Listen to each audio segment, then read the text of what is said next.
happens if someone has been stung by a scorpion. So a lot of people think when a person has been stung by a scorpion, it will just end as local inflammation. But that's not true, okay? Because 10% of the cases of scorpion stings annually can progress to systemic symptoms. So other symptoms apart from just swelling and pain on the local site.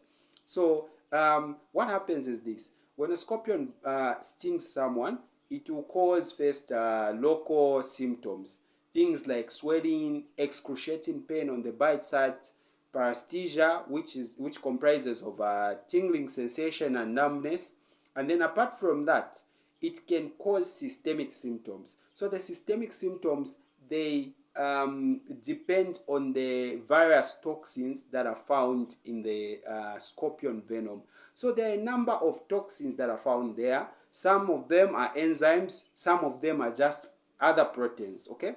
So like the most talked about and the major toxin there is what is known as the neurotoxin.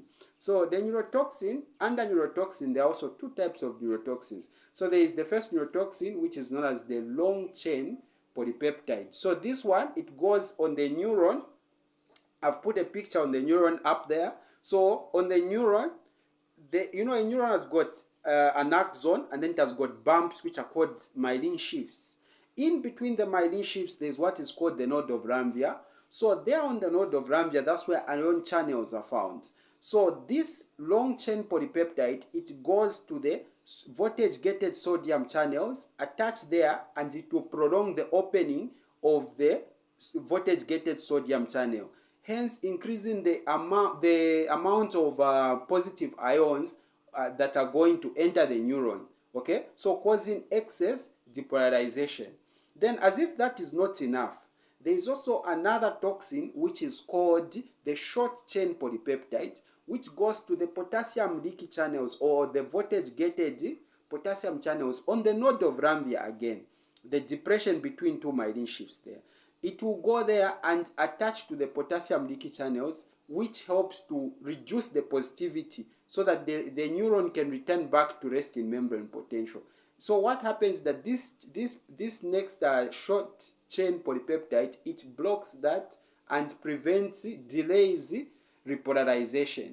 So this means various neurons are going to be overfiring. So some of the neurons that overfire are adrenergic neurons, which cause hyperactivation of the sympathetic nervous system. You have cholinergic neurons, which cause hyperactivation of the parasympathetic nervous system. And you also have glutaminergic neurons, which are found in the brain. These ones, when they're activated, these ones are the ones which cause seizures. So if a person has been bitten by a scorpion, don't be surprised if you find that a person presents with seizures, okay? Because it's all the neurons, even the neurons that produce serotonin, okay? Those ones are also activated. That's how it is, okay? So apart from these neurotoxins, we have hematotoxins, which rupture the red blood cells. Then we also have cardiotoxins. So the cardiotoxins, what they basically do, they go direct to the heart and they cause cardiac failure or heart failure. Okay, the heart failure is very much important because it's one of it causes what is called cardiogenic shock. Okay, so where there is less blood going to the tissue because the pump has failed. So when this happens, this is one of the causes of death in a person who has a scorpion bite. Apart from that, when the heart fails, a lot of blood is going to be moving back to the lungs from the left side of the heart, causing pulmonary edema, which is the other cause of death in a person which has got a person who's been stung by a scorpion. Okay, so apart from these toxins I've mentioned, there's also a nephrotoxin which damages the kidney because this venom is excreted through the kidneys. Then we also have what is called phosphodiesterase. So this is an enzyme that breaks down nitric acid, which is a vasodilator.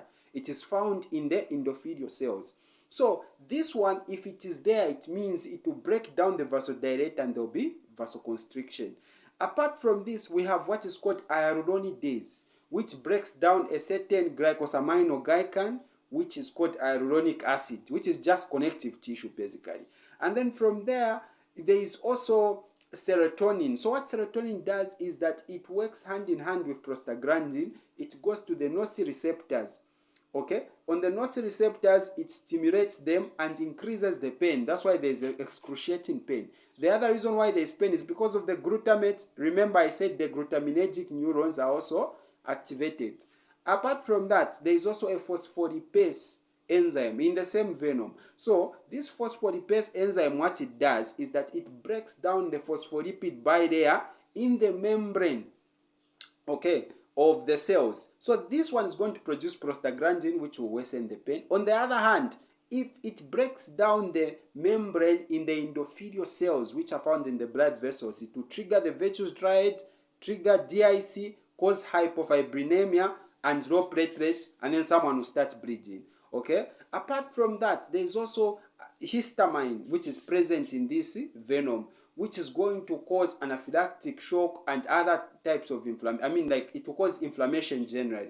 Then there are also cytokine releasers in the same venom, which are also going to worsen the inflammation. So this is what happens when someone has been bitten. So it's not just mere local inflammation. There's more to it.